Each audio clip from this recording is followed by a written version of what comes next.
मोदी जी सही सही बताओ, इस राखी का दाम कितना लगेगा? आप साल भर में एक बार राखी की दुकान खोल कर बैठते हो और इतनी महंगी राखी बेचते हो जिसका कोई हिसाब नहीं। बहन मायावती जी, जब रक्षाबंधन साल में एक बार आता है तो एक ही बार तो राखी बेचूंगा, पूरे साल भर थोड़ी बेचता रहूंगा मैंने आपको इस राखी के 100 रुपए बताए थे, तो आप 90 रुपए दे दो, 10 रुपए कम में दे देता हूँ आपको मैं। नहीं मोदी जी, इस राखी के मैं 20 रुपए दूंगी। 20 रुपए में आप अगर ये राखी देना चाहती हो तो दे दो। बराबर में केजरीवाल जी राखी की दुकान खोल कर बैठे हैं, उनकी दुकान से मैंने ये राखी नहीं खरीदी। मैंने सोचा आपसे हर साल लेती हूँ तो आप ही से ही राखी को खरीदूं मैं, लेकिन आप तो बेहिसाब दाम लगा रहे हो। और कल को रक्षाबंधन है, मुझे इस राखी को लेकर भाई लालू जी के यहाँ पर राखी बांधने के लिए जाना है। सही रेट में दो ये राखी। 20 रुपए तो बहुत ज्यादा कम है, ऐसा करो 30 रुपए दो और राखी को ले लो। मोदी जी एक बात बताओ, कितनी देर तक मैं खड़ी रहूं? कितनी देर में आप मुझे राखी दोगे? बहन सोनिया जी, आपका ध्यान है मुझे,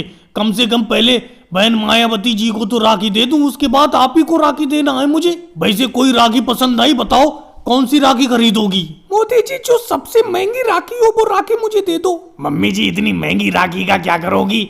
अरे वैसे भी इस राखी को आपको कल को मोदी जी के हाथों पर बांधना है, कोई सस्ती सी राखी ले लो। नहीं राहुल, तू आराम से चुप बैठा रहा। मैं महंगी से महंगी राखी मोदी जी के हाथ पर बांधूंगी। आज भले ही मैं इनकी दुकान से राखी खरीदने के लिए आई हूँ, ये कितनी भी महंगी थे कोई बात नहीं है, मैं महंगी से महंगी राखी खरीदूंगी। लेकिन कल को जब राखी बांधने के बाद ये मुझे जब पैसे देंगे तो मैं भी कम पैसे नहीं लूंगी। अरे कोई बात नहीं बहन सोनिया जी, आप तो हर साल मेरे हाथ पर राखी बांधती हो, और आपको याद ही है मैं कभी भी खुशी में तुम्हें 1000 रुपए से कम पैसे नहीं देता हूँ। और बहन भाई का प्यार कोई पैसों का मोहताज थोड़ी है। मोदी जी मैं तो यूं ही हंसी में बात कर रही हूँ, कोई बात नहीं। एक भाई जो भी पैसे दे दे एक बहन के लिए वो ही काफी होता है। और भाई लोगों को वीडियो को लाइक करो, चैनल को सब्सक्राइब करो।